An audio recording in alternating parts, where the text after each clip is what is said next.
Hi, I'm Rick Ballard with Utility Composites. We're the manufacturers of RAPTOR composite fasteners. Today, I just want to take a little bit of time to introduce a tool that is used specifically for RAPTOR composite fasteners.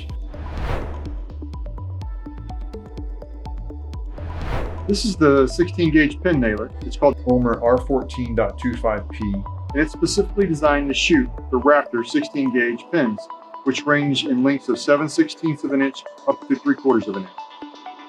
When installing the appropriate air fitting for your system specifications, please note this tool has straight thread fittings.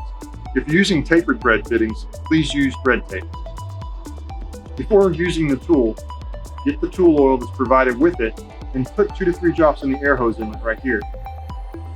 When loading the nailer, select the appropriate size nails that you're going to be loading in. Pull back your slider, get your pins, load them into the bottom, put your slider back in place, connect your air hose, and you're ready to operate. When using the R14.25P, you'll notice the trigger safety, so simply pull that back and you can start firing your nails.